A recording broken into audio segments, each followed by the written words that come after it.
Hey, deserving listeners, it's just me today. I thought I would do a follow-up to an episode I did just a few days ago about the mandated reporting laws for therapists and counselors and psychologists and psychiatrists and all the other people, social workers, regarding our mandated reporting regarding child pornography.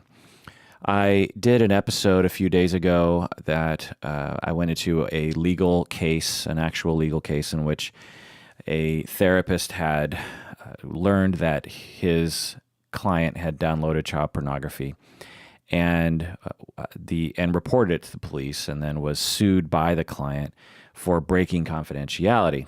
And originally I was just going to do the episode on the legal case and just review the ins and outs, but as I started to research for that episode and talked about the episode and then received a bunch of emails about that episode, I realized that the whole situation regarding child pornography mandated reporting is actually pretty complicated, and not a lot of people know what to do because it's something that hasn't been sort of tested in the courts or discussed much in our profession yet, even though obviously child porn has been around for a long time and the internet's been around for a long time. But our profession and the law, it just takes decades for things to progress. And so we're in a time right now where there's not a lot of guidance.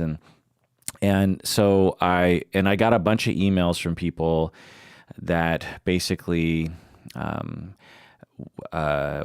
indicated to me that they didn't really understand confidentiality laws very well, lay people and counselors together. And also, which, makes sense that lay people wouldn't understand. Our profession has a pretty weird practice, meaning that it's not common in among other professions or in our society that we keep things secret, even if they were things like crimes and whatnot.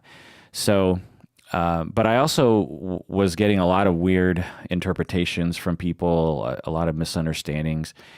And really, I get it because, none of us want people to get away with crimes, right? None of us want someone to, for example, download child pornography and tell someone about it and get away with that. We want to protect the public. We definitely want to help protect children.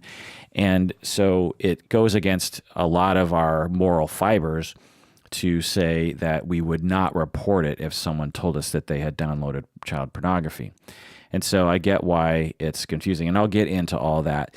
And it's a nuanced area, like I said, and there's not a lot of firm guidance according to the law. So there's a general guideline that I'm going to lay out after having consulted with CPS and lawyers and other experts and whatnot.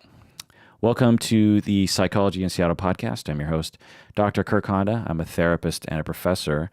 This episode is just for patrons of the podcast. I'm really sorry about that. The episode a few days ago was also just for patrons of the podcast, so it feels terrible to have two episodes in a row that are only for patrons, but it seems weird to have this one not be patron only since the other one was.